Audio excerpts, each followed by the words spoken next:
Spain recorded their fourth European title after that last-minute cross from the Chelsea left-back Marco Correa, and then Mikel Oyarzabal was just so there, so quick, got off Margay. Elsewhere, we did see Argentina, who are now Copa America champions, a back-to-back record. An extra-time goal from Lautaro Martinez was enough to see them through. Javi Reynard also and two other foreign coaches up for the Super Eagles job. I promise to tell you a very deep one about this. We sincerely also want to apologize for being off for a while. It was due to some technical issues, but it's been resolved. In other words, we are back and ready to serve you appropriately like we've always done. Yes, I have a man with me on the show. We'll be doing this together, but I must say, starting the show very well properly, I would love to say congratulations to the Spanish national team. Luis de la Fuente is the man, and I must say this again, congratulations to the Brazilian side. Oh, not Brazil, I beg your pardon, Argentina side, with a word. Not the Brazil side, because Vinny has been in my head, because I'm thinking, I'm craving for him to be the Ballon d'Or winner. But then, it's about the man, Lionel Scaloni, Lionel Messi, talk about McAllister, Paredes, Enzo, quality team they've got yesterday, Angel Di Maria, he will be playing. He played his last game, he was almost crying like a baby. And Messi got off that very game, and was then also crying just like a baby when he got off. But then, welcome again to the Sports Republic show. My name is Kizzy K. I'll have to get out and repeat again. Welcome. Yes, I have my man, so we'll talk about this together. The big one is Super Eagles' job. We'll start with that one where Javi Reynard is demanding 253 million wild goose chase.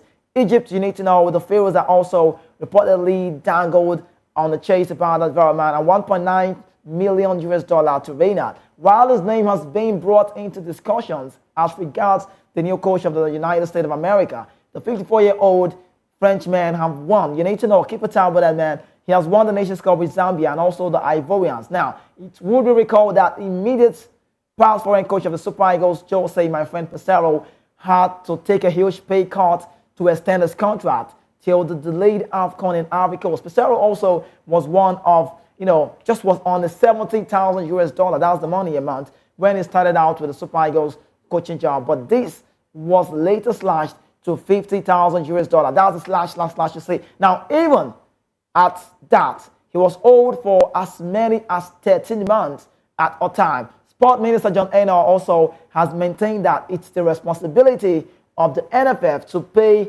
for a foreign coach for the national team. Are we back to the foreign coach talk? Yes, we are. We talk about the Euro 2024. Now, it just got passed yesterday. Big game. Big time. We'll talk about the Copa America. We'll talk about the Wimbledon show where Alcaraz was able to damage the Serb international Novak Djokovic. All of these wrapped up all in one show you don't want to miss. But it's time for my guest to talk about this long run and about the Super Eagles. Let me get his take. Let me get to know what he has got to say about this. Don't forget, he's making his debut today. He was on the radio with me yesterday. It was a long night, long of commentary, talking about football-wise, and he's here again to dissect this with me. It is great to have you, David Smith. Welcome to the Sports Republic show. You're making your debut. Good morning. Yeah, it's an honor to be here. And once again, we are doing something we love, that is sports. We analyze and give you the latest, up to date with what's going on around the world of sports. Right. And personally, what hits home is the coaching job currently in the Nigerian professional football league. We have discussed this over and over again. Right. We've talked about the fact that we need a coach. And we're approaching this crucial point in time where we have to qualify for the African Cup of Nations. And we are doing the same thing we did the last time. Remember what we did the last time? We didn't have a coach up until close to the qualifications for the World Cup. And now we have put ourselves in a very difficult position now. How do we qualify out of a group that we are sitting penultimate? We are close to the bottom of the group. South Africa have gotten the needed points. We're beaten by Benin Republic on their own turf. So how are we going to survive now? We are struggling to get a coach at the crucial point in time when Morocco is probably around the corner. We are close to the end of the year. Qualifications will start November or so. September, November. By September, we should have gotten a coach by now. We should have known the players we should be training. We should be fizzing into this team. The NPFL is also starting very soon. We should start keeping an eye for the players that we are going to infuse into this team. And now we are on the debacle of a coach. We struggle to pay PCRO. How would... in your intro, you talked about the fact that he took a huge pay cut. That is Pizarro. Right. So how would Renard cope? Conditions, we couldn't even pay it. So the consistent, like the Spaniards have done, Ghana also did, Ivory Coast have done it too. They won their Nations Cup with their own boy. England did the same thing with Southgate. There are numerous cases. Talk about the Italian side. They have never gone outside their league to look for a coach. Right. So build a coach from the home grade, this thing. Give Finidi the chance. I said this. Give Finidi the chance to do what he wants to do with the team. Nobody is above Nigeria. Nobody is above the national team. Every player has to come to terms with the fact that you are playing for the national team. You have to give it your all. And if you can't give it your all, the door is sideways. Just move out of the team and let others grow into the team. This team is a work in progress. You can't just rush this process because each time we just expect that we get the 11 players. About Finidi George, and that's clamoring the very big one in my heart. I'm reminiscing, and you're in the country. Do you think Finidi George had a style? I think he was working towards it. He's a work in progress. A work in progress with the national team. Yes, he's a work in progress. So why was he in the job in the first place? Don't you think we should have the Super Eagles we're talking about? You let a Pesaro leave within a short period of time, and you brought in a Finidi. For the NFF in Italy to bring in a Finidi, it means they trust him. Yeah. But what we saw oftentimes shows that he didn't get the trust, he didn't get all of the support that he needs. Now, you're still glamoring. Are you saying we have a local manager that can make it possible for us to be on the World Cup? We have local managers. And the case is, we need to give them time to grow this team. Oh, okay, process. Time to grow this team. Because what I'm saying is that we have gotten accustomed to the fact that we can rush everything. I mean, the Olympics, you can see the Olympics. We rushed our team into the Olympics, put out the name. They didn't get the needed preparation for the tournament. Many of them did get. You see the Falcons, they have not been training up until a week or so ago when they camped in Sevilla. They should have gotten the necessary preparations ahead of this tournament. We are in a group with Gambia, and I don't mean to digress, but what I'm saying generally is that there is a process for everything. It needs time to do it. I know Nigeria is a very big team in Africa, so Nigerians expect results on the bounce. We want back-to-back results. But we need to understand that it takes time. Football takes time. Football actually takes time. And if you give him the needed time, give him a 2-year plan, 3-year plan, and see how far he goes with the team. Then you know he's a work in progress. Then you know you are aiming for something. We can't keep on rushing this stuff. I keep saying it. Finidi George had a plan. He had a mindset. He won the MPFL with Eyimba, and currently now he's in Rivers United. So he has a plan. He was infusing the own base. All right, let me go from that one. You're not digressing. We'll talk about that very well, but on his part, where he talked about Finidi George and, the team play, I just would agree one part with you, the part that comes to say, time. Yeah, time. It's a process, but it's just happening at the detriment of the team because looking at where we are, wallowing somewhere down the pecking order in the league, it doesn't sound cool, and that's a one. Yeah. But then you need to give managers. You see managers.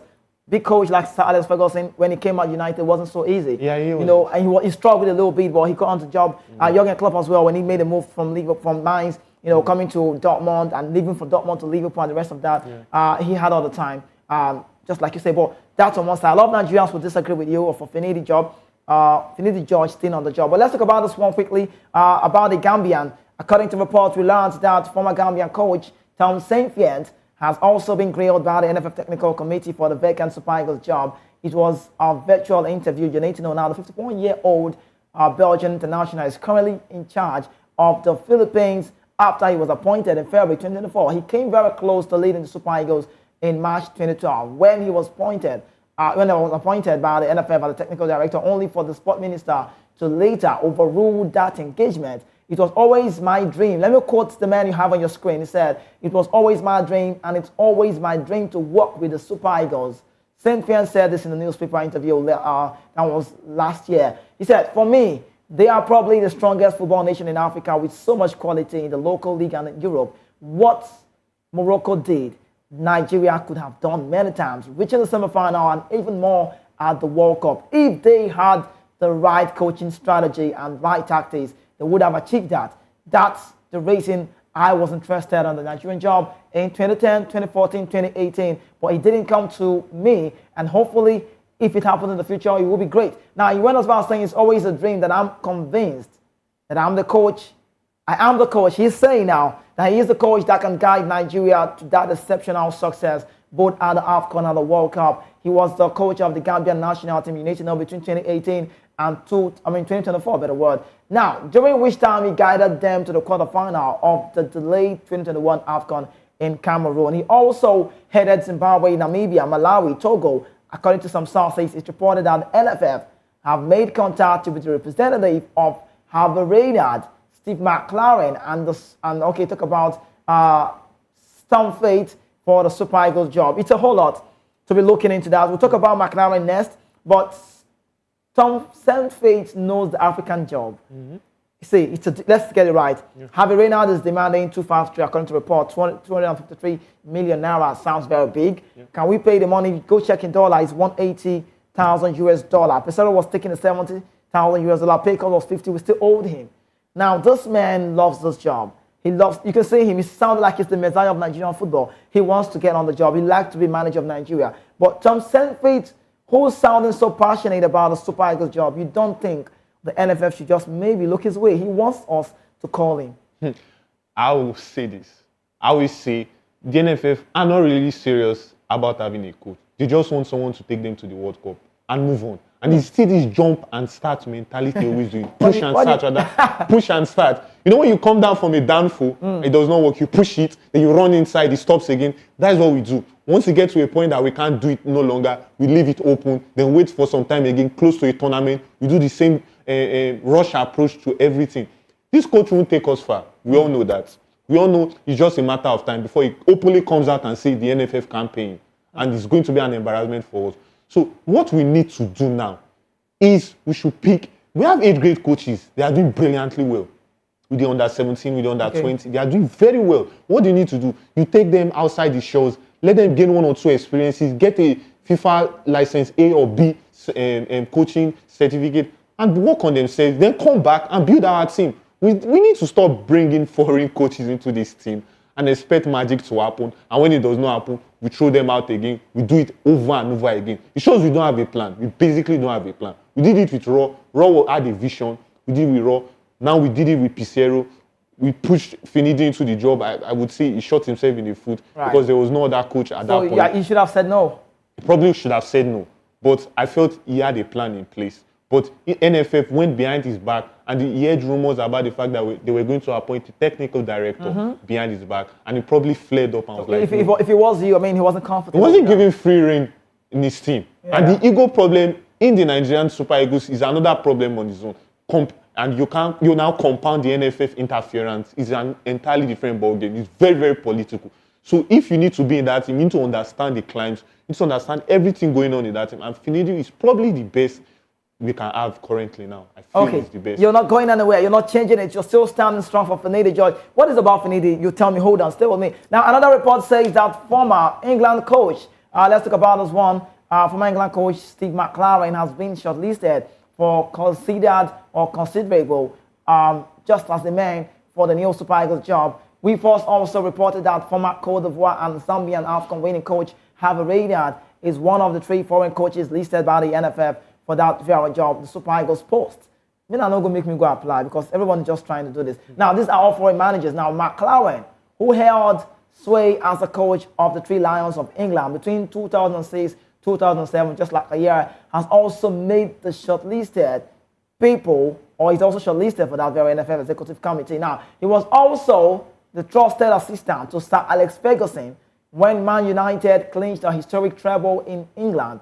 The 63-year-old Mclaren you have on your screen coached the Premier League club sides like Nottingham Forest, Newcastle, as well as led 20 to their first ever Dutch champions in 2010 championship. Now, officials told the report that Man United assistant coach, the ex-Man United assistant coach, is interested in leading the Super Eagles to success. This followed the initial talks with top foreign officials. I'll talk about Nigerian officials. Now, despite the long history between Britain and Nigeria, as well as the popularity of the Premier League in Nigeria, an English coach has not handled the Super Eagles in recent years. Former England captain Brian Robson came close to heading the Super Eagles, but eventually did not come close. Steve Mclaren, the name rings a bell. Yeah. You know, we know all of NFF, did they try you? Yeah. Whenever we need coach, they begin to bring out a lot of names now. Okay, yes, I know Steve Mclaren worked with Ferguson as assistant. Yeah, he did. Big name. Yeah. Well respected. We know the story. We know how he's been all the time. He's managed the English national team, so he knows the national team job. But I just think the NFF are in search. I'm just saying, let me sound good for them today.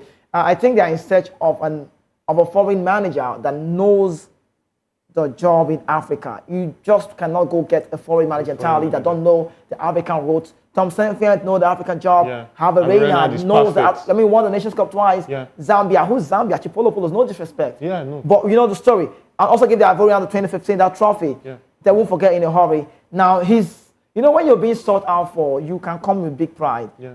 That's what you expect. But Tom Saintfiet is offering himself. So I don't know if the emotion that rose in on this now. But let's talk about Steve Mclaren, an Englishman. We've not seen this before. Would you love to have that man manage the Super Eagles? One word, no. And I'm going to be honest. Why? Why you? We can as well just go for Renard or Senfield. Just someone who understands the tradition, someone who understands African football in its entirety. We saw what they did. We saw what Ghana did. They brought Chris Hodgson, the former Brighton and Hove Albion coach. And what happened to them? He ended in a disaster because he didn't understand the terrain. He didn't understand the African football philosophy. So if you are going to bring a manager, you bring someone who understands what it means to play on the African continent. Because you know, our style of play is different from the Europeans, different from the South Americans. We are more physical. You know, we don't tend to convert. But you're not preparing just for the Nations Cup. You play with the World Cup. If you get to the World Cup, you still need that philosophy, the foreign manager taught. I'm just saying. Yeah, you need the philosophy. I understand you need the philosophy, but you also need a coach who understands the terrain, because he's also going to be playing. He's going to be playing two roles. He's going to be playing to the gallery of the Nigerians. First of all, he's also going to be playing to the gallery of the NFF, because that position he enters now is more like a political position in that sense, because he has to meet to the demands of certain powers that be in the NFF in terms of choosing of players. So we need someone who understands how it is to play, to coach, to manage an institution in Africa. So if you have to say all of these managers, I just heard me say foreign managers, who would you love to have? Harvey Reynard. I mean, we can go hard or go home, as they say. Either we get Reynard or we just, go back to Finidi. Okay, Finidi. I'm just saying that's the worst that can happen. That's just the worst that can happen. Renard, or we just take a chill pill, we rest, and we focus on other things. Okay. Just in case you're joining us, we are talking about the national team, and we're yet to go talk about the Euro 2024 that just happened. Yesterday was concluded. The Spanish side got the result right.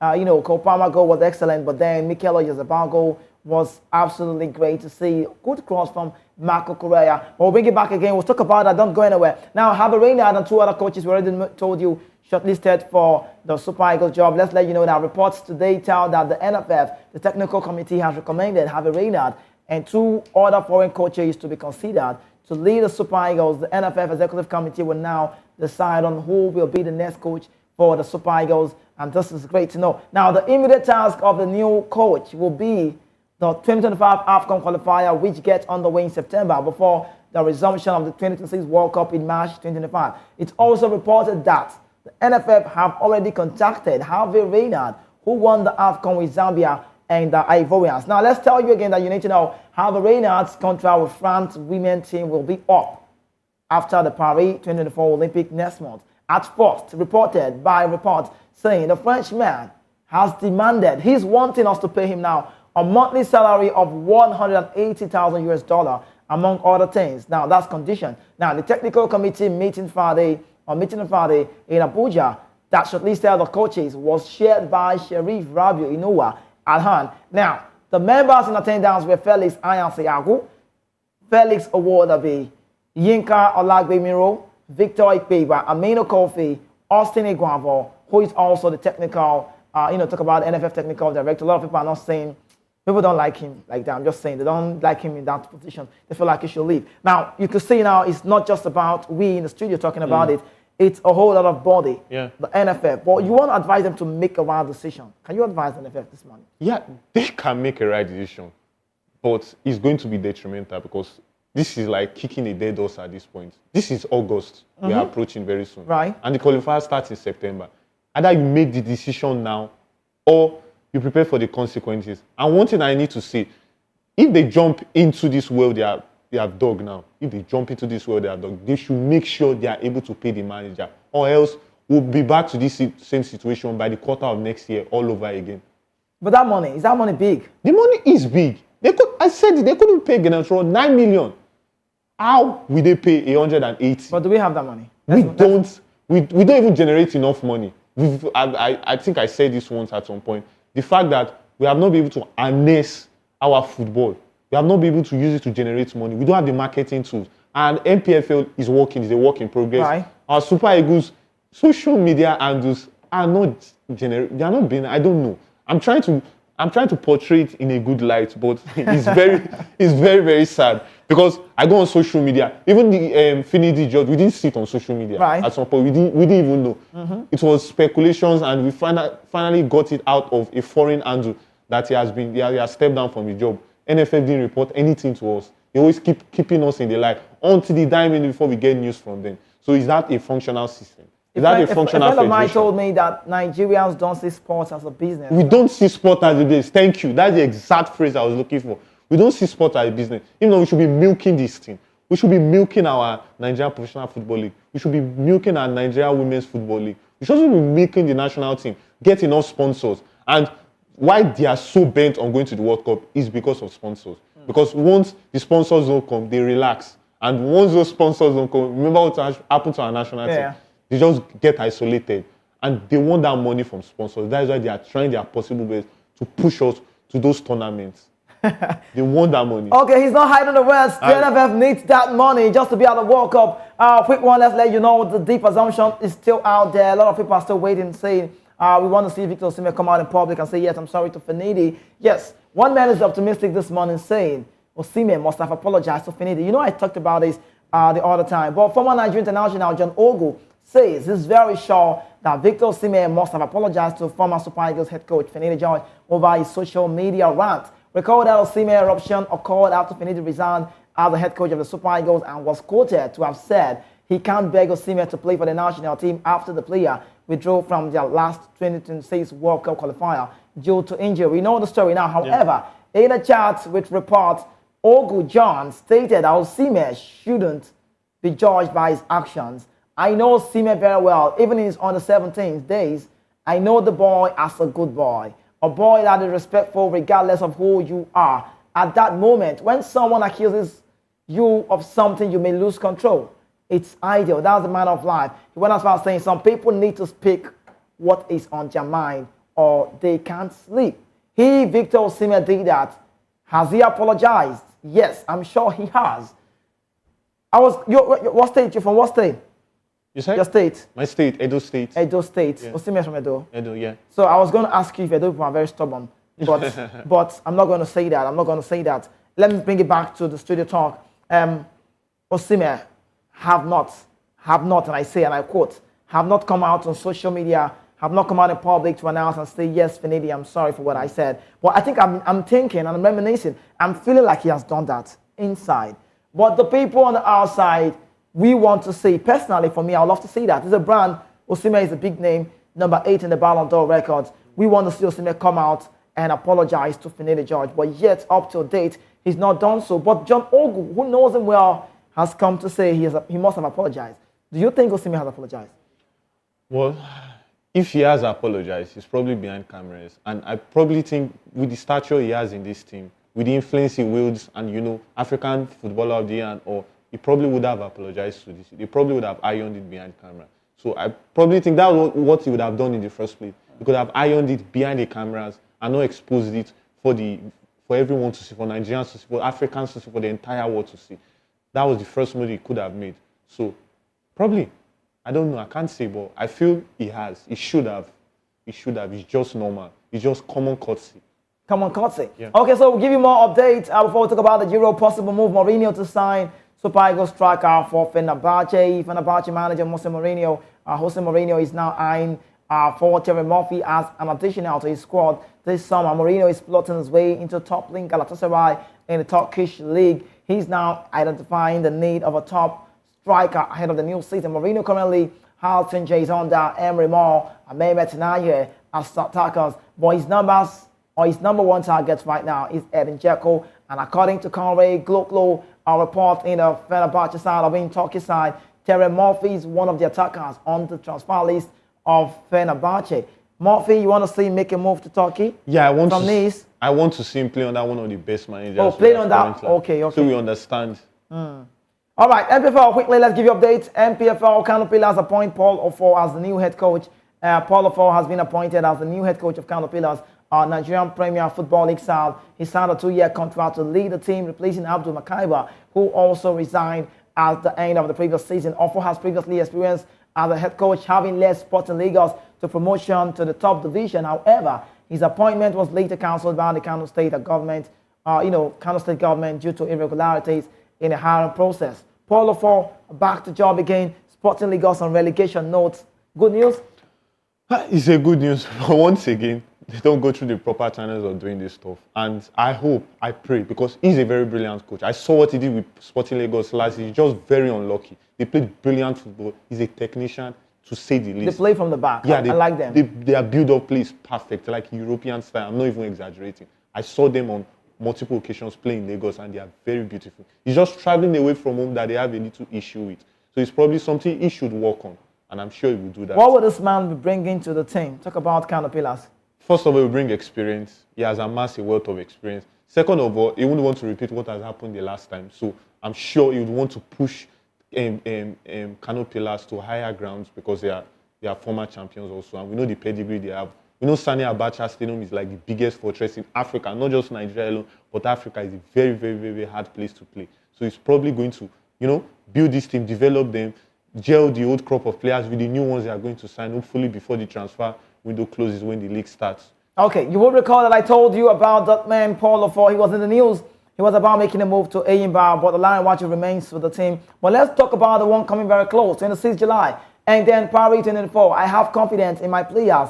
The Tigers coach, Wakama, I say this one now, the coach of the Nigerian women basketball team, Reina Wakama, is feeling confident about her team chances in the upcoming Paris Olympics. She's been putting them through their paces, intense training session in Germany, as she's pleased with their progress and team spirit. They're already good to go, and they're also ready to take on their opponent, and will be fine-tuning their skill with friendly matches against Germany, Serbia, and Japan before the competition heats up. Also, away from that, Paris 24 games, ITTF to unveil Aruna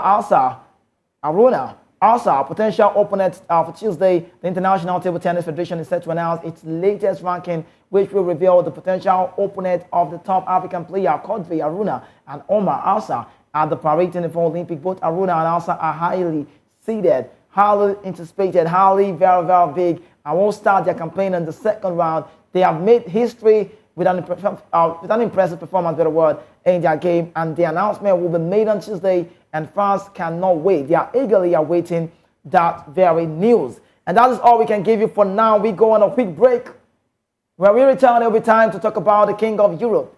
Talk about Spain, who defeated England to land the record European Championship title. And we tell you more again away from that one. Let you know about Spain head coach De La Fuente set a new European Championship record. We will also tell you one man again who is in the news. Our big dream, Spain targets 26 World Cup, and that's from Nico Williams. And then Rodri named man of the match. All of this wrapped up in one show. Don't go anywhere. We'll be back shortly to continue the show. Copa America also in the mix.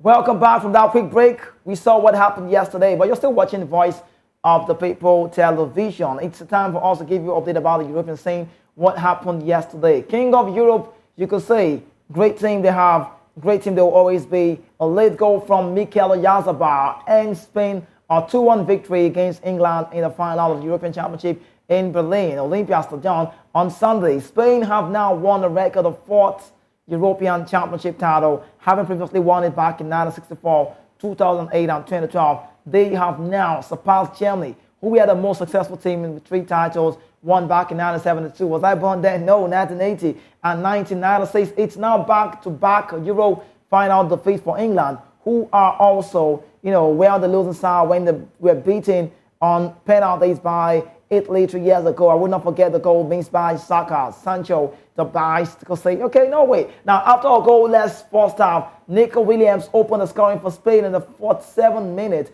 as he hit a low left foot strike off the pass, and that was a good pass from Lamine Yamal. Substitute goal Palmer equalized for England in the 73rd minute after he was set off by Jude Bellingham. But The heartbreaking shocker was in the 86th minute. Mikel Oyarzabal netted the winning goal as he stretched to slot home Marco Correa's low cross. Tell me about the game yesterday. Was it a well-deserved one for Spain? Well, I think it was a well-deserved one for Spain. Let's not forget, they came in as tournament favorites. People didn't really look at them. They probably felt Germany, France, Belgium, and probably England would pose more of a threat. And they came with a relatively young side, and they progressed silently through the ranks. They beat former world champions, Italy. They beat France at some point. Yeah.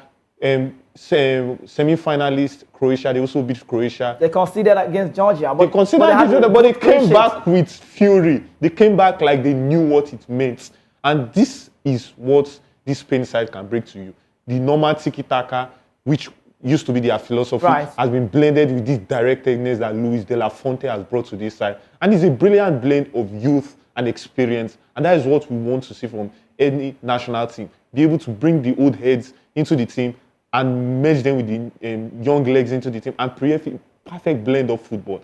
And they unsettled the English side continually in the game. They kept on knocking in the first half. And when they got that goal early on in the first half, it was cruise control. England felt like they came close they came close to like they equalized. They came close to like getting a second goal. But once you go to the well once too many times, it will eventually become your undoing. Right. You have the players on the bench, but you don't start them. You wait till it's late on in the game to bring them on. And Spain are probably one of the best sides I've seen in a very long time.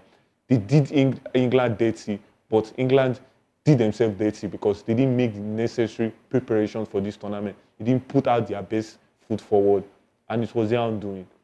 Okay, so let's talk about Spain again. De La Fuente, you heard my man talk about De La Fuente. Spain head coach Fuente set a new European Championship record. That's a great one. Spain head coach De La Fuente, like you heard me say, has now a very tangible and quality record after leading the side to defeat England in 2024 European Championship final in Berlin on Sunday. Spain recorded their 4th European title. That win means De La Fuente is now the first coach to win the under-19 and the under-21 Euros National League game, and then also winning the European Championship now with the Spanish side. Now the 63-year-old led Spain under-19 to win the 2015 UEFA European Championship and the under-21 side to win the 2019 European Championship. He then led the senior national team. Talk about the 2022-23 UEFA Nations League in Sunday's final again against England. Nico Williams gave Spain the lead in the 47th minute, but substitute Cole Palmer equalized. So you could see the records for this man. Talk about De La Fuente. But then, Nico Williams, let's go back with the next one. Let's go forward to the next one. Big dreams. Nico Williams is saying we can win the World Cup come 2026. Are they favorites? I mean, at this point, they are favorites. They are favorites. But just like Ukraine, once they fly to the sun like Italy did, they should not become overconfident in their abilities and start losing track of what other teams can actually do on the continent. So they should be wary of other teams. Other teams are coming strong also, like the Spaniards are doing. But currently, they are currently in the airspace. They are currently on top of the world. So they can probably say anything they can't say because they are European champions. Okay, so we talk about Rodri, named player of the tournament. Rodri, the Spanish midfielder, has been named the UEFA Euro 2024 player of the tournament. He had an outstanding performance throughout the tournament, showcasing his exceptional skills and then leadership on the field of play. The middle of the park was great. Rodri's impressive display included a goal, and his passing accuracy was remarkably high, demonstrating his ability to control the tempo of the game. His overall performance earned him the prestigious award, recognizing him as the best player of the tournament. Well deserved for Rodri. Well deserved. One of the shining lights of the Spanish side came in off an impressive record from Manchester City. And he has been brilliant. Recoveries, ball retention, composure, off and on the ball. He's able to read games in between the midfield lines and across the forward lines. That is a hallmark of a perfect midfielder. Okay, let's talk about the Copa America. Are you celebrating Argentina this morning? I am celebrating because a certain Alejandro Garnacho is there and Lisandro Martinez. So as a Manchester United fan, Man United. I am biased to the extent that I would say he won it for us. Okay, so let's talk about the Copa America. Next up now, Argentina retains title after 1-0 win against Colombia. It could be Copa America on top, and while you could make it Argentina retaining title after 1-0 win against Colombia, which anyway would go. Quickly, let's let you know, Argentina retained their Copa America title after beating Colombia 1-0. Thanks to goal from the Serie A goal scorer Lautaro Martinez, extra time goal championship 1-0 over Colombia. Lautaro Martinez needed that time. All they wanted to do was just to score the goal, and he netted that in the 112th minute as Argentina secured their third consecutive tournament win, 2021 Copa America, 2022 World Cup, 2024 Copa America, and then Martinez Lautaro, who was the competition, took about leading goal scorer with 5 goals, blasted a shot past Colombia goalie Camilo Vargas on the breakaway following a turnover. Argentina had to win the title without inspirational captain Lionel Messi when he was subbed off in the 66th minute with an ankle injury. He got off and was almost crying like a baby. Now, that result, you need to know, has broken Colombia's 28-game international win streak, which dated to February 2022. Also lost to Argentina, back in the time. Now, Colombia played without defender Daniel Munoz, who was sent off after filling an altercation with a second yellow card in the first half against Uruguay in Wednesday night semi-final. And Argentina, Messi, is he now going to be in contention? Because let me tell you, what happened yesterday was so emotional. And I can say these Argentina players are living the life of Messi. Yeah. I could tell you, what's the name? Martinez, the goalkeeper, will tell you, I'd rather die for Messi on this pitch. Yeah. Rodrigo de Paul is always guiding him. Mclaren is playing his heart. They love Messi. And when the game was done, even while the game was on, they went to Messi and, were celebrating. When Messi got off with that ankle injury, he was crying. Yeah. Yesterday also, we saw another big name, the Benfica one-year deal again, Benfica, Angel Di Maria, was crying as well, and that's his last game. So Messi, we are not sure. Personally, I'm not sure if Messi's dropping the boots anytime soon, but Angel has played his last game yesterday. Now, let's talk about the Copa America people, Argentina. What has changed for this exceptional team? We see, can we now talk? Can we now put Messi in contention to win the Ballon d'Or? First of all, we talked about this before we got into this. It was literally non-existent in the tournament. Yeah. Serie A winner, Lisandro Martinez, and highest goal scorer in the Copa America, won the Golden Boot, should be in the contention for Ballon d'Or ahead of Messi, because Messi literally did nothing. I think he had only one assist in the game.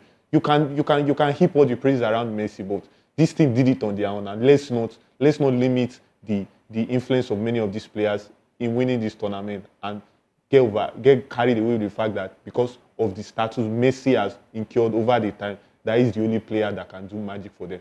And I also want to say something. Right. They should not, their over-reliance on Messi could be their undoing. Their over-reliance on Messi could be their undoing. Because he's already edging that peak in his career that he can't perform at the highest stage anymore. The same thing with Ronaldo.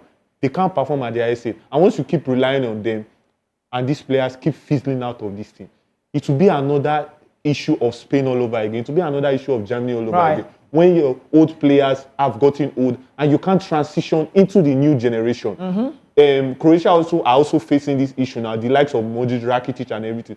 So now is the time now to start looking for fresher faces, fresher legs to take the mantle from Messi. Okay. Start building the team around a new crop of players and stop your over-reliance on Messi. All right, tell me about Darwin Núñez, who is about facing a lengthy ban from football after clash with, our Colombia fans, and also reports saying the governing body of South American football, CONMEBOL, is investigating the incident, and Darwin Núñez could face a lengthy ban from football.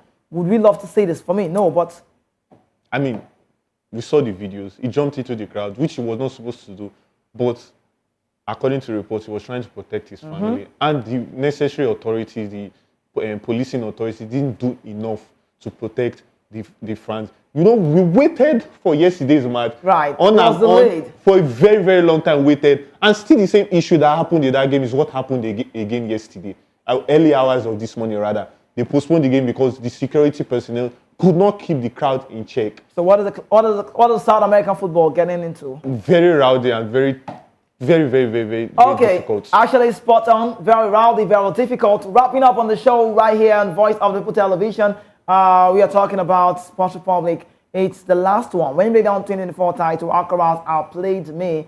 That's Djokovic in this very one. Novak Djokovic has admitted that Carlos Alcaraz outclassed him after losing the Wimbledon 2024 men's single title to the Spaniard in Sunday final. Djokovic lost 2-6, 2-6, and 6-7.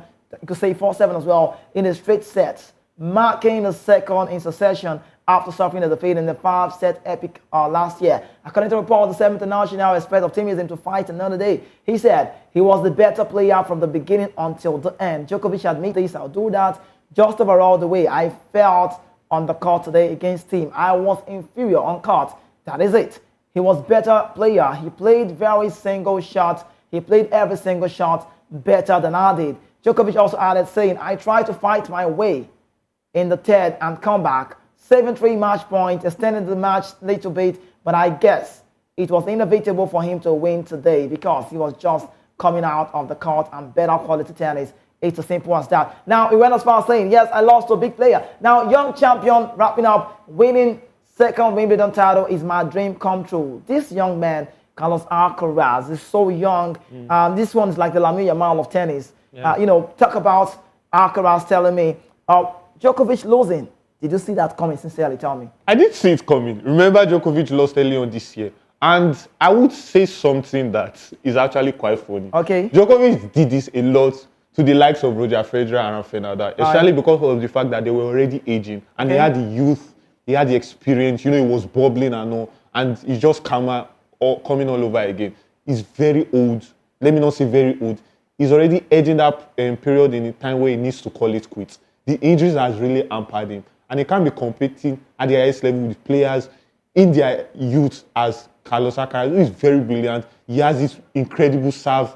He has this incredible backflip and all. He approaches tennis like it's a way of life. Right. And that is what we need to see in sports. We need to see players who give this sport a very good name, who play this sport with passion. Okay, I need to cut you on that now. One word for Carlos Alcaraz.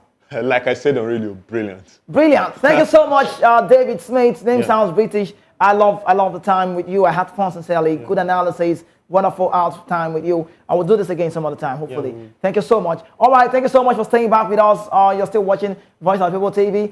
You heard that man, David Smith. Sincerely, I had fun with him. I mean, he was analyzing, he was spot on, he was on point. And then he could be back again on TV with me. But don't forget, we have the media news coming up for 12. And it's time for us to call it a wrap. Tomorrow, I'll be back on your TV screen, 11 a.m. Nigerian time. That is what it is. I remain your host. My name is Kizike. I am the only football player without a jersey. I'll see you tomorrow.